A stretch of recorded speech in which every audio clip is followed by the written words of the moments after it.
ആകാശവാണി.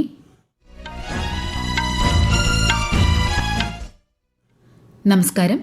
വാർത്തകൾ വായിക്കുന്നത് അശ്വതി.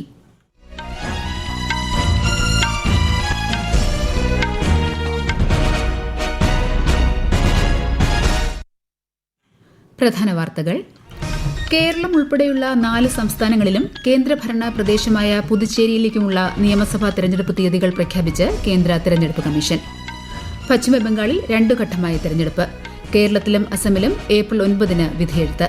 തമിഴ്നാട്ടിൽ ഏപ്രിൽ 23-ന്. പശ്ചിമേഷ്യൻ സംഘർഷങ്ങൾക്കിടെ ഇന്ന് 48 വിമാനങ്ങൾ സർവീസ് നടത്തുമെന്ന് എയർ ഇന്ത്യയും എയർ ഇന്ത്യ എക്സ്പ്രസും. ആഗോള എണ്ണവില കുറയ്ക്കുന്നതിനായി കൂടുതൽ എണ്ണ വിപണിയിലെത്തിക്കുമെന്ന് അന്താരാഷ്ട്ര ഊർജ്ജ ഏജൻസി. ഇന്ധന വിതരണത്തിൽ ആശങ്കപ്പെടേണ്ട സാഹചര്യമില്ലെന്ന് കേന്ദ്ര സർക്കാർ. പശ്ചിമേഷ്യൻ മേഖലയിൽ ഇന്നു മുതൽ അടുത്ത മാസം 10 വരെ നടക്കാനിരുന്ന 12ാം ക്ലാസ് പരീക്ഷകൾ റദ്ദാക്കി CBSE. ലോക ബോക്സിംഗ് ഫ്യൂച്ചേഴ്സ് കപ്പിൽ 5 മെഡലുകൾ സ്വന്തമാക്കി ഇന്ത്യ. വാർത്തകൾ വിശദമായി. പാർലമെന്റിന്റെ ഇരുസഭകളും ഇന്ന് ചേരും. ലോക്സഭയിൽ റെയിൽവേ, കൃഷി, കർഷക ക്ഷേമ മന്ത്രാലയങ്ങളുടെ നിയന്ത്രണത്തിലുള്ള ഗ്രാന്റുകൾക്കായുള്ള ചർച്ചയും വോട്ടെടുപ്പും ഇന്ന് നടക്കും. രാജ്യസഭയിൽ കൺസോളിഡേറ്റഡ് ഫണ്ടിൽ നിന്നും കൂടുതൽ തുക അനുവദിക്കുന്നതിനായുള്ള 2026-ലെ ധനവിനിയോഗ ബില്ല് ചർച്ചകൾക്കായി ഇന്ന് പരിഗണിക്കും. കേരളം, തമിഴ്നാട്, പുതുച്ചേരി, പശ്ചിമബംഗാൾ, അസം എന്നിവിടങ്ങളിലെ നിയമസഭാ തെരഞ്ഞെടുപ്പ് തീയതികൾ തെരഞ്ഞെടുപ്പ് കമ്മീഷൻ പ്രഖ്യാപിച്ചു. പശ്ചിമബംഗാൾ ഒഴികെയുള്ള 4ഇടങ്ങളിലും ഒറ്റഘട്ടമായാണ് വോട്ടെടുപ്പ്. ന്യൂഡൽഹിയിൽ നടന്ന വാർത്താ സമ്മേളനത്തിൽ മുഖ്യ തെരഞ്ഞെടുപ്പ് കമ്മീഷണർ ഗ്യാനേഷ് കുമാറാണ് പ്രഖ്യാപനം നടത്തിയത്. വിശദാംശങ്ങളിലേക്ക്. മാർച്ച് 23 വരെ നാമനിർദ്ദേശ പത്രിക സമർപ്പിക്കാം. 24-ന് പത്രികകളുടെ സൂക്ഷ്മ പരിശോധന നടക്കും. ഈ മാസം 26 വരെയാണ് പത്രിക പിൻവലിക്കാൻ അവസരമുള്ളത്. അതേസമയം കേരളത്തിലെ 140 നിയമസഭാ മണ്ഡലങ്ങളിലേക്കുള്ള തിരഞ്ഞെടുപ്പ് വിജ്ഞാപനം ഇന്ന് പ്രസിദ്ധീകരിക്കും. 2.7 കോടിയോളം സമ്മതിദായകരാണ് സംസ്ഥാനത്തുള്ളത്. 1.31 കോടി പുരുഷ വോട്ടർമാരും 1.35 കോടി വനിതാ വോട്ടർമാരും ട്രാൻസ്ജെൻഡർ വിഭാഗത്തിൽപ്പെട്ട 277 പേരും ഉൾപ്പെടെയാണ് ഇത്. 100 വയസ്സിലേറെ പ്രായമുള്ള 1571 വോട്ടർമാർ സംസ്ഥാനത്തുണ്ട്. 4.24 ലക്ഷം കന്നി വോട്ടർമാരും 54,000-ലധികം സർവീസ് വോട്ടർമാരും സംസ്ഥാനത്തുണ്ട്. ഏപ്രിൽ 9-ന് വോട്ടെടുപ്പ് നടക്കും. News desk, Akashvani. അസം, പുതുച്ചേരി എന്നിവിടങ്ങളിലും ഏപ്രിൽ 9-നാണ് വോട്ടെടുപ്പ്. അസമിൽ 126-ഉം കേന്ദ്രഭരണ പ്രദേശമായ പുതുച്ചേരിയിൽ 30 മണ്ഡലങ്ങളാണുള്ളത്. 234 നിയമസഭാ മണ്ഡലങ്ങളുള്ള തമിഴ്നാട്ടിൽ ഏപ്രിൽ 23-നാണ് വോട്ടെടുപ്പ്. പശ്ചിമബംഗാളിൽ 2 ഘട്ടങ്ങളിലായാണ് വോട്ടെടുപ്പ്.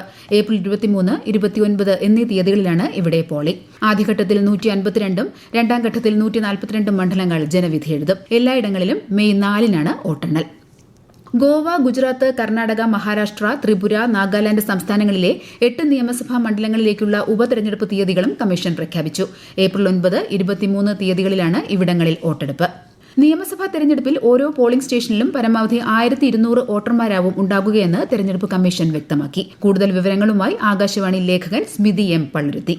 ഒരു പോളിംഗ് സ്റ്റേഷനിലെ വോട്ടർമാരുടെ എണ്ണം പരമാവധി 1200 നിശ്ചയിച്ചിരിക്കുന്നതിന് അനുസരിച്ച് വിവിധ സംസ്ഥാനങ്ങളിലെ പോളിംഗ് സ്റ്റേഷനുകളുടെ എണ്ണത്തിൽ മാറ്റം വരുത്തിയിട്ടുണ്ടെന്നും തെരഞ്ഞെടുപ്പ് കമ്മീഷൻ അറിയിച്ചു. ഇതനുസരിച്ച് കേരളത്തിൽ 30,471 പോളിംഗ് സ്റ്റേഷനുകളാവും ഉണ്ടാകുക. 2024-ൽ ഇത് 25,231 ആയിരുന്നു. 1200-ൽ കൂടുതൽ വോട്ടർമാരുള്ള പോളിംഗ് സ്റ്റേഷനുകളിൽ സാധ്യമായ എല്ലായിടത്തും അതേ സ്ഥലത്ത് തന്നെ ആക്സിലറി പോളിംഗ് സ്റ്റേഷനുകൾ സ്ഥാപിക്കാൻ നിർദ്ദേശം നൽകിയിട്ടുണ്ട്. പോളിംഗ് സ്റ്റേഷനുകളിൽ കുടിവെള്ളം ഉൾപ്പെടെ ഉറപ്പായ മിനിമം സൗകര്യങ്ങൾ ലഭ്യമാക്കണമെന്നും മുഖ്യ തെരഞ്ഞെടുപ്പ് ഓഫീസർമാർക്ക് തെരഞ്ഞെടുപ്പ് കമ്മീഷൻ നിർദ്ദേശം നൽകിയിട്ടുണ്ട്. കേരളത്തിലെ നിയമസഭാ തെരഞ്ഞെടുപ്പിനോടനുബന്ധിച്ച് 81 നിയമസഭാ മണ്ഡലങ്ങളിലേക്കുള്ള സ്ഥാനാർത്ഥികളെ CPIM പ്രഖ്യാപിച്ചു. 6 പേർ സ്വതന്ത്ര സ്ഥാനാർത്ഥികളാണ്. മുഖ്യമന്ത്രി പിണറായി വിജയൻ ഉൾപ്പെടെ 11 മന്ത്രിമാരും 54 സിറ്റിംഗ് MLA-മാരും പട്ടികയിലുണ്ട്. 5 മണ്ഡലങ്ങളിലെ സ്വതന്ത്ര സ്ഥാനാർത്ഥികളെ ഉടൻ പ്രഖ്യാപിക്കുമെന്ന് CPIM സംസ്ഥാന സെക്രട്ടറി MV ഗോവിന്ദൻ വാർത്താസമ്മേളനത്തിൽ പറഞ്ഞു. CPI 25 സീറ്റുകളിലേക്കുള്ള സ്ഥാനാർത്ഥികളെ പ്രഖ്യാപിച്ചു. നിലവിലെ മന്ത്രിസഭയിലെ 4 മന്ത്രിമാർ വീണ്ടും ജനവിധി തേടും. GR Anil നെടുമങ്ങാട്ടും K Rajan ഒല്ലൂരിലും P Prasad ചേർത്തലയിലും J Chinchu Rani ചടയമംഗലത്തും മത്സരിക്കും. UDF സ്ഥാനാർത്ഥി പട്ടിക ഉടൻ പ്രഖ്യാപിക്കുമെന്ന് പ്രതിപക്ഷ നേതാവ് VD സതീശൻ പറഞ്ഞു. 2 ദിവസത്തിനുള്ളിൽ NDA സ്ഥാനാർത്ഥി പട്ടിക പുറത്തിറക്കുമെന്ന് BJP നേതാവ് PK കൃഷ്ണദാസ് അറിയിച്ചു. സംസ്ഥാനത്ത് തീവ്ര വോട്ടർ പട്ടിക പരിഷ്കരണത്തിന്റെ ഭാഗമായുള്ള അന്തിമ വോട്ടർ പട്ടിക പ്രസിദ്ധീകരിച്ച ശേഷം 1,58,212 പേർ കൂടി പട്ടികയിൽ ഇടം നേടിയതായി തെരഞ്ഞെടുപ്പ് കമ്മീഷൻ. ഫെബ്രുവരി 21 പ്രസിദ്ധീകരിച്ച അന്തിമ വോട്ടർ പട്ടികയിൽ 2,69,53,644 വോട്ടർമാരാണ് ഉണ്ടായിരുന്നത്. അതേസമയം പട്ടികയിൽ പേര് ചേർക്കാൻ സാധിക്കാത്തവർക്ക് ഈ മാസം 23 വരെ പട്ടികയിൽ പേര് ചേർക്കാൻ അവസരമുണ്ട്. voters.eci.gov.in എന്ന വെബ്സൈറ്റിലൂടെയോ ECI നെറ്റ് മൊബൈൽ ആപ്ലിക്കേഷൻ വഴിയോ ബൂത്ത് തല ഓഫീസർ വഴിയോ അപേക്ഷിക്കാം. ഈ വാർത്തകൾ ആകാശവാണിയിൽ നിന്ന്. ആകാശവാണി വാർത്തകളും വാർത്താധിഷ്ഠിത പരിപാടികളും all India radio news Thiruvananthapuram YouTube ചാനലിലും all India radio news Thiruvananthapuram Facebook പേജിലും AR News_ തിരുവനന്തപുരം ഇൻസ്റ്റഗ്രാം അക്കൌണ്ടിലും AR News_TVM X ഹാൻഡിലും ലഭ്യമാണ്. പശ്ചിമേഷ്യയിൽ സംഘർഷം രൂക്ഷമായി തുടരുന്നു. ഇറാനിൽ അമേരിക്കയും ഇസ്രായേൽ സൈന്യവും ആക്രമണങ്ങൾ ശക്തമാക്കി. ഇറാനും മിസൈൽ ആക്രമണം ശക്തമാക്കിയിട്ടുണ്ട്. വിശദാംശങ്ങളിലേക്ക്. വ്യാവസായിക നഗരമായ ഇസ്ഫഹാനിൽ ഒന്നിലധികം ആക്രമണങ്ങൾ ഉണ്ടായി. ഫാക്ടറിയിലുണ്ടായ മിസൈൽ ആക്രമണത്തിൽ 15ഓളം പേർ കൊല്ലപ്പെട്ടതായി റിപ്പോർട്ടുണ്ട്. അതേസമയം ടെഹ്റാനുമായി ഒരു കരാറിനും വാഷിംഗ്ടൺ തയ്യാറല്ലെന്ന് US പ്രസിഡന്റ് ഡൊണാൾഡ് ട്രംപ് പറഞ്ഞു. അതേസമയം ഹോർമൂസ് കടലിടുക്ക് അമേരിക്കൻ ഇസ്രായേലി കപ്പലുകൾക്ക് മാത്രമേ അടച്ചിട്ടിട്ടുള്ളൂവെന്ന് ഇറാൻ വിദേശകാര്യമന്ത്രി സയ്യിദ് അബ്ബാസ് അരാക്ചി പറഞ്ഞു. ഇറാൻ ചർച്ചകൾക്ക് ആവശ്യപ്പെട്ടിട്ടില്ല എന്നും അമേരിക്കയ്ക്കെതിരെയുള്ള ആക്രമണം തുടരുമെന്നും അദ്ദേഹം വ്യക്തമാക്കി. News desk Akashvani. പശ്ചിമേഷ്യൻ സംഘർഷങ്ങൾക്കിടെ ഇന്ന് 47 വിമാനങ്ങൾ സർവീസ് നടത്തുമെന്ന് എയർ ഇന്ത്യയും എയർ ഇന്ത്യ എക്സ്പ്രസും. ഇതിൽ ഇന്ത്യൻ നഗരങ്ങൾക്കും ജിദ്ദയ്ക്കുമിടയിൽ 10 വിമാനങ്ങളും മസ്കറ്റിലേക്കും തിരിച്ചും 12 വിമാനങ്ങളും ഉൾപ്പെടും. ഡൽഹിയിൽ നിന്നും മുംബൈയിൽ നിന്നും ഓരോ റിട്ടേൺ സർവീസ് നടത്തുമെന്ന് എയർ ഇന്ത്യ അറിയിച്ചു. ബംഗളൂരു, കോഴിക്കോട്, മംഗലാപുരം എന്നിവിടങ്ങളിൽ നിന്ന് ഓരോ വിമാനം വീതം എയർ ഇന്ത്യ എക്സ്പ്രസ് സർവീസ് നടത്തും. മസ്കറ്റിലേക്കും തിരിച്ചും 12 ഷെഡ്യൂൾഡ് വിമാനങ്ങളും ഉണ്ടാകും. ഡൽഹി, കണ്ണൂർ, മുംബൈ, തിരുവനന്തപുരം എന്നിവിടങ്ങളിൽ നിന്ന് ഓരോ സർവീസും, കൊച്ചിയിൽ നിന്ന് 2 സർവീസുകളും ഇതിൽ ഉൾപ്പെടുന്നു. യുണൈറ്റഡ് അറബ് എമിറേറ്റ്സിലെ ഹുജൈറയിൽ നിന്ന് ഇന്ത്യയിലേക്ക് സ്പൈസ് ജെറ്റ് പ്രത്യേക വിമാന സർവീസുകളും ദുബായിൽ നിന്ന് പൂനെയിലേക്ക് ഒരു പ്രത്യേക വിമാനവും സർവീസ് നടത്തുന്നുണ്ട്. ഖത്തർ എയർവേസ് അടുത്ത 2 ദിവസത്തേക്ക് ഇന്ത്യയിലേക്ക് 3 വിമാന സർവീസുകൾ കൂടി നടത്തും. ഖത്തറിൽ നിന്ന് ന്യൂഡൽഹി, മുംബൈ, കൊച്ചി എന്നിവിടങ്ങളിലേക്കാണ് സർവീസ് നടത്തുക. ഇറാൻ, ഇറാഖ് എന്നിവിടങ്ങളിലെ വ്യോമാതിർത്തി പരിമിതപ്പെടുത്തിയിരിക്കുന്നതിനാൽ വിമാനങ്ങൾ കൂടുതൽ ബദൽ മാർഗങ്ങൾ സ്വീകരിക്കും. നിലവിലെ സാഹചര്യം കണക്കിലെടുത്ത് ഷെഡ്യൂളുകളിൽ മാറ്റം വരുമെന്നതിനാൽ വിമാനത്താവളത്തിലേക്ക് പോകുന്നതിന് മുമ്പ് യാത്രക്കാർ ഫ്ലൈറ്റ് സ്റ്റാറ്റസ് പരിശോധിക്കണമെന്ന് വിമാന കമ്പനികൾ നിർദ്ദേശിച്ചു. ആഗോള എണ്ണവില കുറയ്ക്കുന്നതിനായി അംഗരാജ്യങ്ങൾ അവരുടെ കരുതൽ എണ്ണ ശേഖരത്തിൽ നിന്ന് വലിയ തോതിൽ എണ്ണ വിപണിയിലെത്തിക്കുമെന്ന് അന്താരാഷ്ട്ര ഊർജ്ജ ഏജൻസി. യൂറോപ്പിൽ നിന്നും അമേരിക്കയിൽ നിന്നുമുള്ള കരുതൽ ശേഖരം ഈ മാസം അവസാനത്തോടെ നൽകി തുടങ്ങും. അതേസമയം ഇറാനുമായുള്ള സംഘർഷം അടുത്ത ഏതാനും ആഴ്ചകൾക്കുള്ളിൽ അവസാനിക്കുമെന്ന് US ഊർജ്ജ സെക്രട്ടറി ക്രിസ് റൈറ്റ് പറഞ്ഞു. ആഗോള എണ്ണ വിതരണം വീണ്ടും ഉയരുമെന്നും ഇന്ധനവില കുറയുമെന്നും അദ്ദേഹം പ്രത്യാശ പ്രകടിപ്പിച്ചു.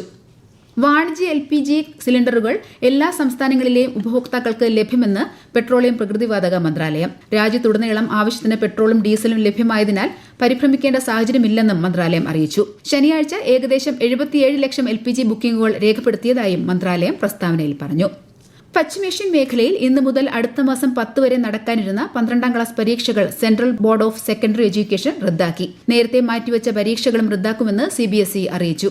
മേഖലയിലെ 12ാം ക്ലാസ് വിദ്യാർത്ഥികളുടെ ഫലപ്രഖ്യാപന രീതി പിന്നീട് അറിയിക്കുമെന്നും ബോർഡ് വ്യക്തമാക്കി.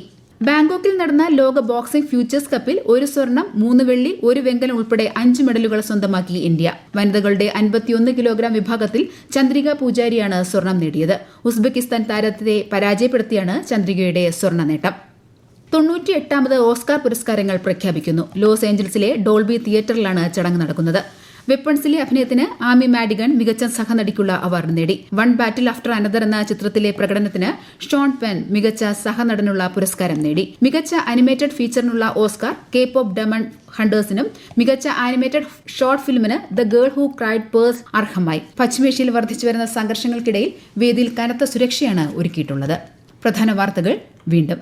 കേരളം ഉൾപ്പെടെയുള്ള 4 സംസ്ഥാനങ്ങളിലും കേന്ദ്രഭരണ പ്രദേശമായ പുതുച്ചേരിയിലേക്കുമുള്ള നിയമസഭാ തെരഞ്ഞെടുപ്പ് തീയതികൾ പ്രഖ്യാപിച്ച് കേന്ദ്ര തെരഞ്ഞെടുപ്പ് കമ്മീഷൻ. പശ്ചിമബംഗാളിൽ 2 ഘട്ടമായി തെരഞ്ഞെടുപ്പ്. കേരളത്തിലും അസമിലും ഏപ്രിൽ 9 വിധിയെഴുത്ത്.